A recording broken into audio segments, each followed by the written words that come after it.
میرے بھائیوں، ماں باپ کے رشتوں کی پہچان ہمیں اللہ کے نبی نے بتائی ہے۔ ماں باپ کی ہم قدر کریں۔ ماں باپ جنت کا دروازہ ہے اور ماں کے پیروں کے نیچے جنت ہے۔ امام شافعی رحمۃ اللہ علیہ جب بہت بڑے امام بنے ہیں، عرب کے بھی امام اور عجم کے بھی امام، ماں نے اپنے بیٹے کی اچھی تربیت کی تھی، ماں نے اپنے بیٹے کو دینی علوم پڑھائے تھے، اور ماں نے زندگی گزارنے کا طریقہ گھر میں سکھایا تھا۔ بیٹا، محمد صلی اللہ تبارک و تعالیٰ علیہ وسلم کی یہ زندگی ہے۔ امام شافعی رحمۃ اللہ علیہ جب بڑے ہوئے ہیں اور فقی بنے ہیں، زبردست امام بنے ہیں، جب رات کا وقت ہوتا تھا اپنی بوڑھی اماں کے پاس آتے تھے اور اپنی بوڑھی اماں کے پیروں کو چومتے تھے اور اپنی بوڑھی اماں کے پیروں کو چاٹتے تھے۔ ان کی بوڑھی اماں فرماتی، بیٹا امام شافعی، انت امام العرب والعجمی، تو عرب کا بھی امام ہے اور تو عجم کا بھی امام ہے۔ لاکھوں مجمع تیرے پیچھے چلتا ہے، تیرے شاگردوں کا مجمع لاکھوں جیسا مجمع ہے۔ میرے بیٹے، تو میرے پیروں کو چومتا ہے، تو میرے پیروں کو چاٹتا ہے۔ امام شافعی رحمۃ اللہ فرماتے، میری ماں، میں تمہارے پیروں کو نہیں چاٹتا، بلکہ میں تو جنت کی نعمتوں کو چاٹ رہا ہوں کہ میرے اللہ نے میرے ماں کے پیروں کے نیچے اللہ نے جنت بنائی ہے۔ میرے بھائیوں، ماں کی قدر کرو۔ ماں کا رشتہ ایک واحد رشتہ ہے۔ یہ رشتہ جب دنیا سے چلا جاتا ہے تو کوئی رشتہ ماں کے رشتے کا مقابلہ نہیں کر سکتا۔ ان لوگوں کو پوچھو جن کی ماں دنیا سے اڑ گئی ہے۔ ایک اللہ والے کہ جب ماں کا انتقال ہوا، آسمان سے آواز آئی، اب زندگی کے دن سنبھل کے گزارنا، جس ہستی کی دعاؤں کا آسرا تجھے بچا رہا تھا وہ ہستی دنیا سے رخصت ہو چکی ہے۔ میرے بھائیوں، ماں تو ماں ہوتی ہے۔ ماں کی عزت کرو، ماں کا احترام کرو، ماں کا ادب کرو۔ میرے نبی نے فرمایا صلی اللہ تبارک و تعالیٰ علیہ وسلم نے، کاش میری ماں ہوتی، عشاء کی نماز کا وقت ہوتا اور میں عشاء کی نماز پڑھاتا، میرے پیچھے میرے صحابہ کا مجمع ہوتا، میرے پیچھے میرے صحابہ کا مجمع ہوتا، اور میری ماں دروازے پر آ کر یوں کہتی، یا محمد قطعت صلاتی وقلت لبیک یا اماں، تو میں اپنی نماز کو توڑ دیتا اور کہتا، ماں تو کیا کہنا چاہتی ہے، ماں تو کیا کہنا چاہتی ہیں۔ میرے نبی نے ماں کا مقام بتایا ہے۔ میرے بھائیوں، ماں کی عزت کرو، ماں کی قدر کرو۔ ایک صحابی حضور کی خدمت میں آئے کہ یا رسول اللہ صلی اللہ علیہ وسلم، جی میرا باپ ہے، مجھے پوچھے بغیر میرا مال خرچ کر دیتا ہے، مجھے پوچھتا بھی نہیں اور میرے مال کو استعمال کرتا ہے۔ اور دیکھو میرے بھائیو، قانوناً بات ٹھیک ہے، اگر بیٹا الگ اپنی کمائی کر رہا ہو تو باپ کو بھی حکم ہے کہ بیٹے سے پوچھ کر اس کے مال کو استعمال کرے۔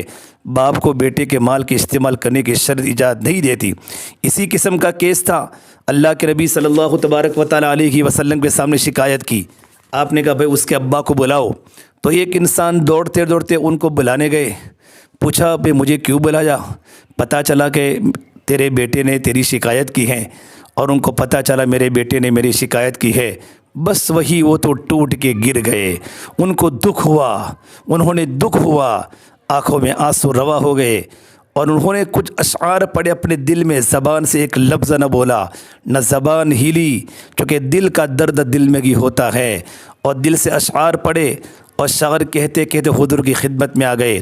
ان کے آنے کے پہلے اللہ کے نبی صلی اللہ تبارک و تعالیٰ علیہ وسلم کے پاس جبرائیل آئے، اور جبرائیل نے کہا یا رسول اللہ، اللہ تبارک و تعالیٰ فرماتے ہیں ان سے کہو وہ شعر پہلے سناؤ جو تیرے زبان سے تو نہیں نکلے، پر تیرے اللہ نے تیرے دل کے اندر کی داستان کو آسمانوں پر سن لیا۔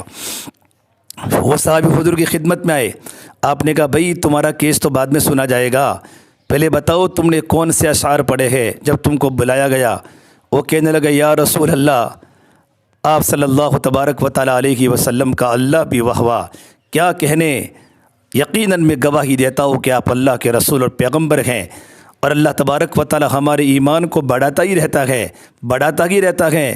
آپ صلی اللہ تبارک و تعالیٰ علیہ وسلم کے رب کی قسم، چند خیالات تھے جو صرف بزم تصور سے گزرے، زبان پہ لفظ بن کے نہیں آئے، ایک آواز تھی جو سینے سے اٹھی، سینے میں دب گئی، سینے کے اندر کی جھریوں سے اٹھی، وہ سینے کے اندر دب گئی، زبان سے ایک لفظ بھی نہیں بولا، لیکن یا رسول اللہ آپ کے رب نے اس کو بھی سن لیا۔ فرمایا بتا بیٹا تو نے کیا کہا؟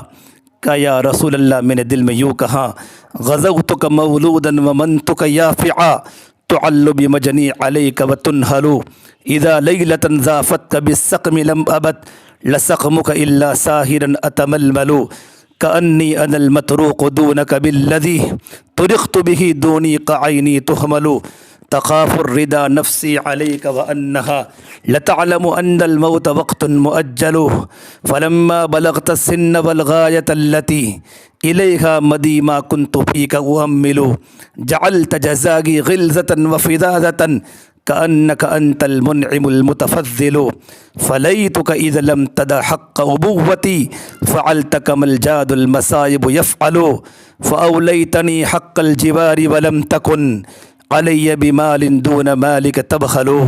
اے میرے بیٹے، جس دن تو پیدا ہوا اس دن سے ہم نے تیرے لیے جینا شروع کیا، ہم تو اسی دن سے مر گئے، ہم نے اپنے لیے جینا بند کر لیا۔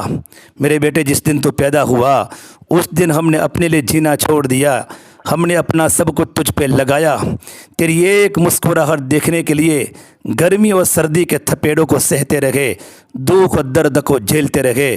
بیٹے، کبھی گرمی آئی، کبھی سردی آئی، کبھی برسات آئے، تجھے تر کھلانے کے لیے ہم نے خشک کھایا، تجھے ٹھنڈا پلانے کے لیے خود گرم پیا، تجھے سلانے کے لیے خود جاگے۔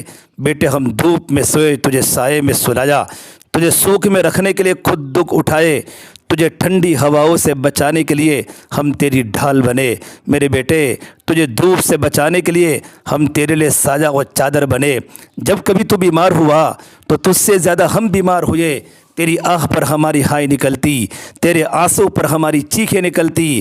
میں اور تیری امی، ہم دونوں ماہی بے آب کی طرح تڑپتے، پتہ نہیں تو نہ مر نہ جاوے۔ خوفناک خیالات نے ہمارے دل کو تڑپا دیا۔ بیٹے، بیماری اور موت اپنے وقت پر آتی ہیں، پر تیرا بیمار ہونا ہمیں ساری رات تڑپاتا تھا۔ ہمیں یوں لگتا تھا تو نہیں ہم بیمار ہو گئے، بیٹے تو نہیں ہمیں درد اٹھا ہے، تو نہیں ہم تڑپ رہے ہیں۔ اور ایک سیل روا تھا جو تھمتا نہ تھا، اور اندر میں گھٹوں کی غموں کی ایک گھٹا تھی کالی سیاہ جو چھٹنے کا نام لے لیتی تھی۔ بیٹے، ہم چکی میں پس گئے تھے، ہماری جوانی کا رس نچڑتا چلا گیا اور تیرے بچپن میں جا کے وہ بھرتا چلا گیا۔ بیٹے، ہمارے رنگ و روپ بگڑتے چلے گئے اور تیرا رنگ و روپ نکھرتا چلا گیا۔ ہم نے جوانی کا رس نکال کر تیری کمزور ہڈیوں میں اتارا اور ہم سے بڑھاپے نے رنگ چھینا۔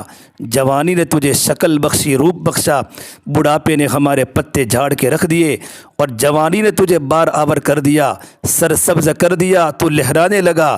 میرے بیٹے، ہم تو خزاں کے تھپیڑوں کا شکار ہو گئے، تو سیدھا ہو گیا، ہماری کمر جھک گئی تو طاقت میں آیا، ہم نے لاٹھیاں پکڑ لی۔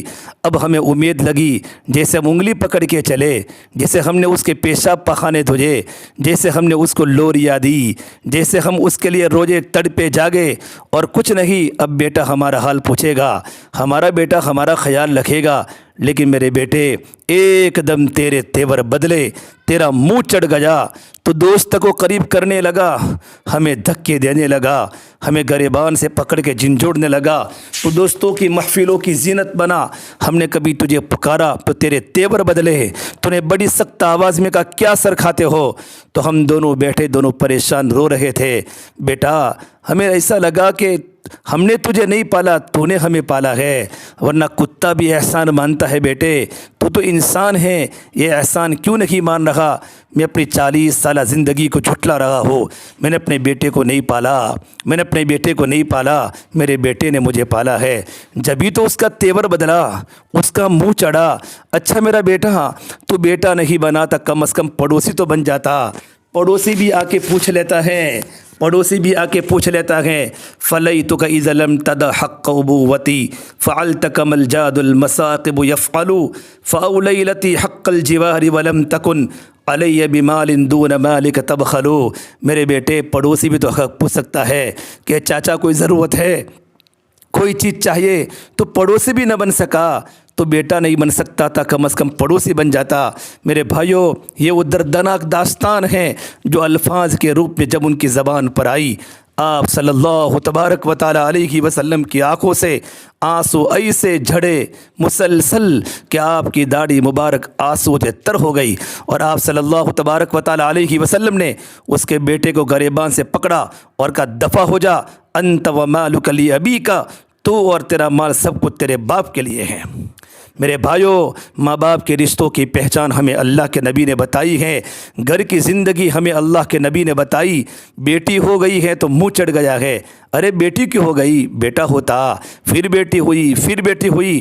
کیا تقدیر اس بیٹی کے ہاتھ میں ہے جو اس کو سسرال والے ذلیل کر رہے ہیں؟ سانس تانے دے رہی ہیں، سسر تانے دے رہا ہے اور یہ خود تانے دے رہا ہے۔ ہائے ہائے، کہاں سے اللہ ہو یہ ظلم؟ جو تمہیں بیٹی دے رہا ہو شادی کے لیے، اسے کہتے ہو اور کیا دوں گے؟ ارے ظالم، تمہیں جگر کاٹ کے ماں باپ نے اپنی بیٹی کو دیا ہے، اپنا جگر کاٹ کے تیری گود میں ڈال رہا ہے، پھر اسے کہتے ہو اور کیا دوں گے؟ زیور کتنا دوں گے؟ ہماری تو کوئی بات نہیں، لوگ تمہیں تانے دیں گے کہ بیٹی کو کچھ بھی نہ دیا۔ کاش تم میرے نبی کی بیٹی فاطمہ کی رخصتی پڑھ لیتے، کہاں تم صدیقہ عائشہ کی شادی پڑھ لیتے، کہاں تم ام سلمہ اور ام جویریہ کی شادی پڑھ لیتے، تم سکینہ اور حضرت زینب کی شادی پڑھ لیتے تو تم ظالم تو نہ بنتے، تم انسانی شکل میں بھیڑیے اور درندے تو نہ بنتے۔ یہ کیا ظلم و ستم ہے؟ یہ کیسا قافلہ ہے؟ یہ کون سا روشن زمانہ ہے؟ یہ کون سی روشن خیالی ہے؟ یہ کہاں کی روشنیاں ہیں میرے بھائیوں جنہوں نے ہمیں اندھیروں میں دھکیل دیا؟ ہمیں ان روشنیوں کی ضرورت نہیں ہے، بجھا دو ان روشنیوں کو، ہمیں وہی دیے جلا دو جس میں بیٹی کی عزت تھی، جس میں ماں کا احترام تھا، جس میں باپ کی قدر و قیمت تھی، جس میں خون کا رنگ سرخ تھا۔ ہمیں روشنی نہیں چاہیے، ہمیں روشنی نہیں چاہیے جنہوں نے رشتوں کو جلا دیا۔ میرے بھائیو، اللہ کے واسطے ماں باپ کی قدر کرو، بیویوں کی قدر کرو، اللہ کے سامنے جواب دینا پڑے گا، اور جواب دینا میرے بھائیو مشکل ہو جائے گا، جواب دینا مشکل ہو جائے گا۔ ہم رشتوں کو پہچانیں، میرے نبی نے ہمیں رشتے سکھلائے ہیں۔